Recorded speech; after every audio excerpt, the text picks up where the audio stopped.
At least na pahinumduman ang matag usa.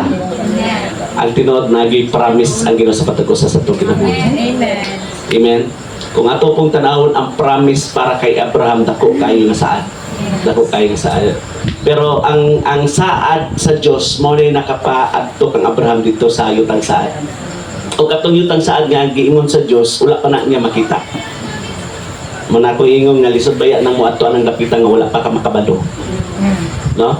May man na karon ug mato kag Singapore, makita naman nimo na sa mga pictures amo din ng Singapore, pero kaniadto wala na siya. No? Pero kay tungod kay na siya pagsalig sa Ginoo, ug tungod pod sa gisaad sa Ginoo, mao na nihagit diya nga moadto dito. Ato sa basang kadali ang gisaad sa Dios kang Abraham sa Genesis 12:1. Ang Ginoo mingon kang Abraham, biyai ang imong nasod ug ang imong mga palyente ug ang balay sa imong amahan ug lakaw ngadto sa usa ka nasod nga ipakita ko kanimo. Sa ato pa na kay biyaan before nimo ma-experience ang gisaad sa Dios. Tama ba?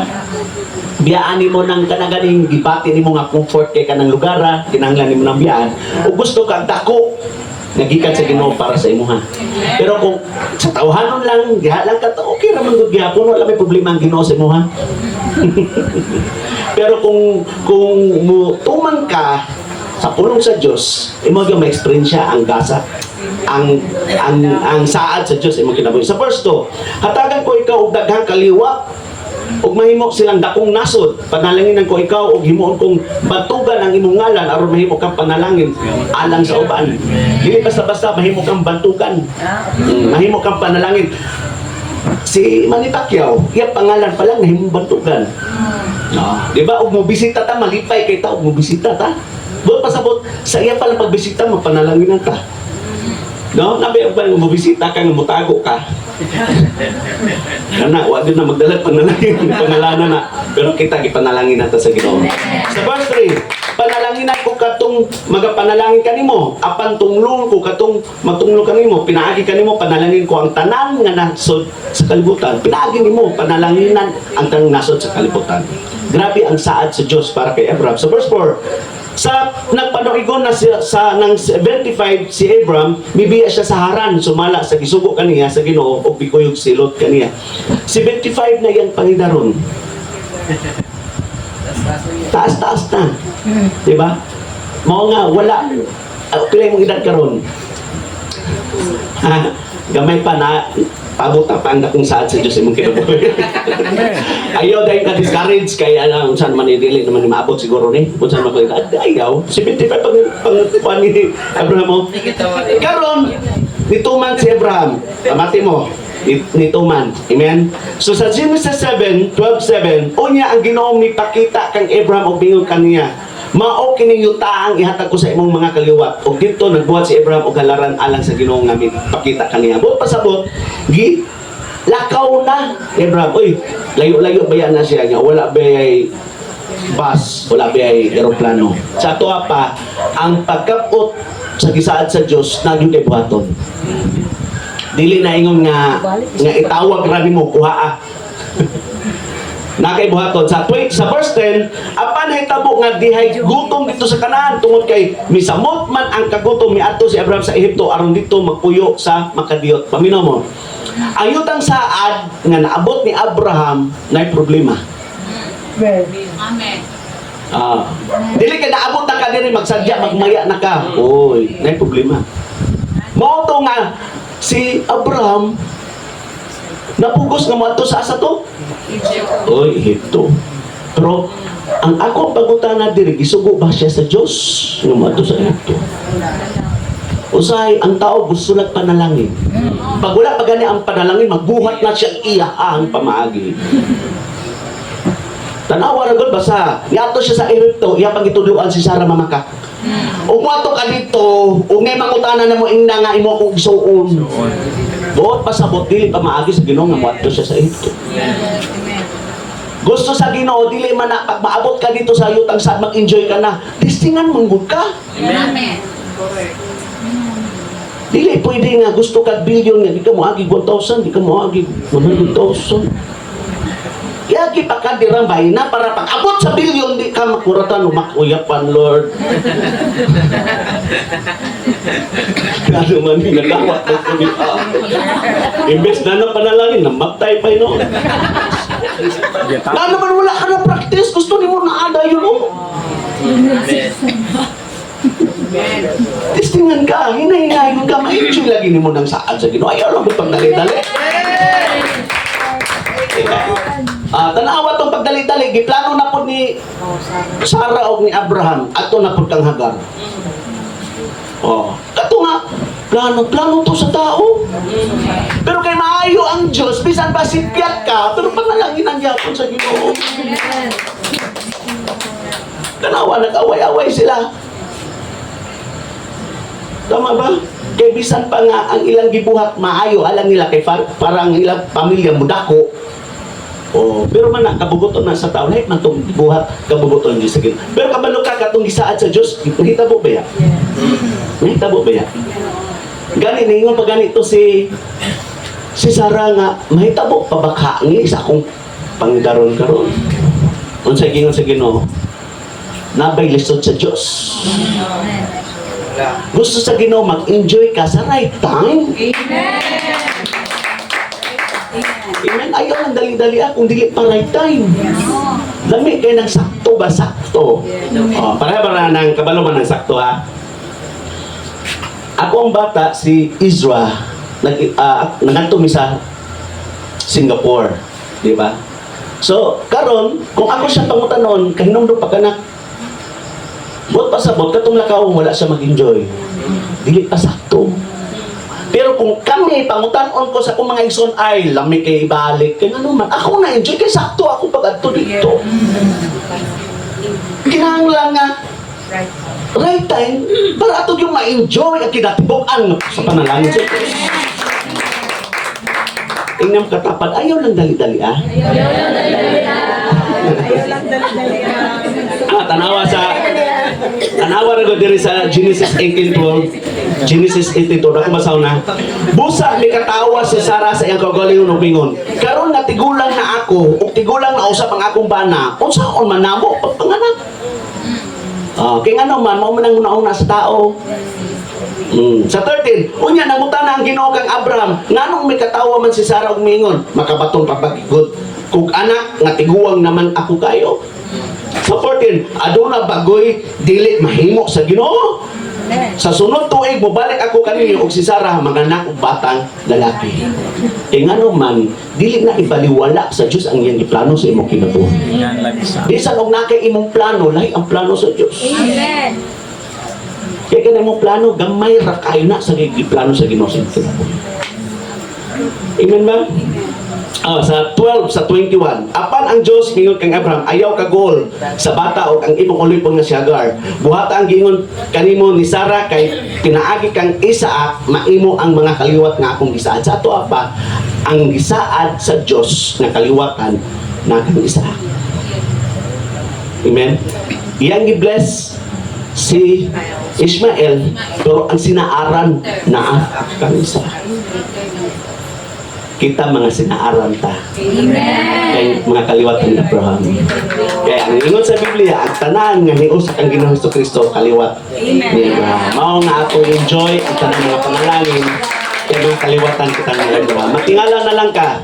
Bisan magsige ka og bagulbol, wala kay pangita, pero tingala na lang ka nga sige gyapon kakaon sa panalangin sa Ginoo. Tama ba? Nga magsige na lang agi ang sige na lang og kwan ang bulan. Tingalan na lang ka nga grabe ang Ginoo. Amen. No? Nga wala ko nasayod og nag-fasting ba ko og fast eating ba kay dako kaya po kayo. Mo na gitawag ba nga mo na ang milagro sa Ginoo. Amen. Kung gihangyo ang matagusan. Sa pag Salamat kaayo, O Dios, Your sa right imong time, kamaayo, Lord Lord God. Salamat, Lord, kanang nagiuna, Father God, Lord. Salamat Ginoo sa imong pulong, sa pag-remind na pud, O Dios. Salamat kay Father God, Lord. Ma-renew gid Ginoo ang among mga panghuna-huna, O God. Salamat, Lord, Thank you, ma-restore Ginoo ang angay ma-restore Ginoo sa mga Lord God na wala gid nilaing tutukan o pundasyon Ginoo ang imong pulong, O God. Salamat, Lord, sa imong saad Ginoo na dili gid mi mapulan, O God. Dili gid mi mag-worry, Lord God, kun dili, Lord, amo adyong i-lift up Ginoo ang pagtuo na naami, O Dios. Salamat, Lord God, na dili mi matabunan Ginoo ng kaguo, Lord God, kun dili, Lord, mokupot mi diha sa imong saad Ginoo, kay ang imong saad, Lord, dili man time namo, Lord God, pero nasayod mi Ginoo, perfect gyud, right time gyud ang imong saad maabot, O Dios. Salamat, Lord God, na imuha ming ginabadlong, Lord. Mingon mi nadaghan kay mi plano, pero himuha, O Dios, tuguti Ginoo na imong plano mo'y mahitabo sa mong kinabuhi, Lord God. Salamat, Lord God, na ang among kaalam Ginoo, Lord, kung naami kahibalo Ginoo sa imong pulong, Lord God, himo, O Dios, na ma-apply na mo, Lord God, hatagi mi og wisdom, Lord God. Salamat kay Father God, Lord, sa imong pulong Ginoo na nagdasig ka namo karong gabi una, Lord, nag-empower dili lang karong gabi una, O Dios, all the days Ginoo sa mong kinabuhi, Lord God, amo gyud tong i-apply, Lord Jesus. Salamat, Lord, kung palpak man ni Ginoo, salamat sa kapasayloan Ginoo, Thank you, Lord God. Hallelujah, Lord. Salamat kaayo Ginoo na imuha gyud ning gipil-in karong gabi una, Lord, na receive namo ang portion Ginoo, Lord God. Salamat kay O Dios na kanang sasaad gyud Ginoo na mahimo gyud ning kanang kalmado, Lord God, kay tungod greater is in us than the one who is in the world. Lord, thank you for the power and authority. Himo, Lord, na dili lang sa baba ang power and authority, Lord God. Lord, sa among pagkinabuhi Ginoo, isip imong anak, O Dios. Salamat, Lord, na dili gyud mi pareha atong 5 ka virgin na danghag, Lord God, kung dili kami gyud mga maalamon, O Dios.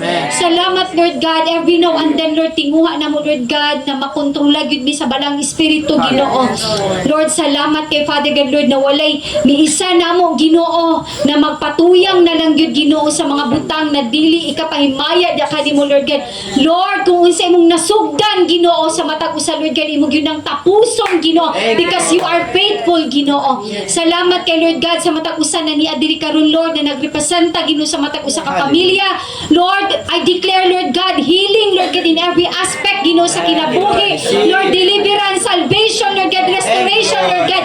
Lord, mga kahibulungang mga butang matagamtaman, O Dios, kay tungod gamhanan ka na, Dios, Lord, among masabtan Ginoo kung unsa ka kagamhanan, Lord God. Salamat, Lord, amo adyong na-appreciate, na-acknowledge og gipasalamatan namo Ginoo kinsa man mi Ginoo para imong luwason, pero Lord, diha pa lang Ginoo, imuha nang gipakita ang imong pagkagamhanan na Dios, ang imong pagkamahigugmaon, puno ka sa grasya, puno ka sa kaluoy, Lord God. Salamat, Lord, na magpabilin gyud mi diha sa imong presensya, Lord God. Himuha, Lord, na ma-establish ang matag usa Ginoo sa imong pulong, na mao ang kamatuoran, na ang kamatuoran mo hatag na mong kagawasan, O God. Himuha, Lord, sa among pagkinabuhi every day, Lord God, na ang balang espiritu nagakonbikta ka namo, Lord God. Let the fear and reverence Ginoo gikan sa among kinasuluran, Lord God, mo manifest sa amo ang sa tibok namong kinabuhi, Lord God. Himuha, Lord, na ang pruta sa balang espiritu Ginoo mo manifest, Lord God. Kabalo gyud mi Ginoo, maluhod diha sa imo, Lord God. Kung dili na mo kaya ang tension, ang pressure Ginoo sa mga situation na ginaalaw, Lord God, or amo ang gipili, Lord God, himuha, O Dios, na makakat-on mi Ginoo na mag-calm down, because you are in control Ginoo sa mo ang matag sitwasyon, Lord God. Lord, we believe that you are the God of order, O God. Thank you, Lord, for the divine intervention, Lord God. Lord, dili gyud mi magmaluyahon, kun dili, Lord, mahimo gyud ming lig-on kay tungod na anak ka sa mong kinabuhi, Lord. Dili gyud mi musugot, Lord, na permanente lang gyud mi bitikon sa kaaway, Lord God.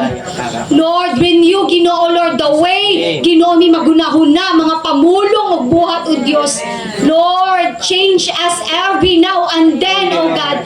Lord, refine us, Lord God, with your fire, Ginoo. In Jesus' name, mahilis ang angay mahilis, Lord God. Makontrola, Ginoo, ang mga tawhanon, Ginoo, na mga pagbati, Ginoo. In Jesus' name, Lord. Holy Spirit, we need you, Holy nagapahatag kusog ka namo. Holy Spirit. Lord, salamat Lord God sa battle Ginoo na sayod mi Ginoo na Lord mahimo gyud ning madinaugon o Dios. Salamat kay Ginoo na amo jud i-maintain Ginoo ang among fear and reverence Ginoo. Kay Lord imuha nang gihatag ang tanan Ginoo na mga procedure unsa pa na mga sistema Ginoo para kami Ginoo mahimong maalamon Lord God sa among pagkinabuhi. Lord God, thank you Lord sa imong pulong. Lord God, thank you sa balang espiritu na nagakonbekta, naga-remind kanunay ka namo o Dios. Salamat Lord na ang matag usa magdilaab muduot pagyudiha kanimo Lord God. Lord, i-bless Ginoo ilang trabaho Ginoo, ilang business, ang katong nagtinguha pag business Ginoo right now Lord. Open the doors Ginoo, the windows of heaven Father God Lord, ug ma-receive nila ang portion with wisdom from heaven Ginoo, with understanding and knowledge Lord God, revelation and anointing Ginoo. Salamat kay o Dios sa imong pagkabuhaton Lord God. Lord, sa mong pagpamauli, bitbit na mong kalipay, kalinaw, kadaugan, katubagan, Ginoo sa mo ang mga pagpangutana, mga tinguha, mga paghulat, Lord God, hallelujah. Salamat kay o Dios, tanang dungog, himaya dia lamang kanimo, in Jesus' name, amen and amen. Maayong gabi sa tanan.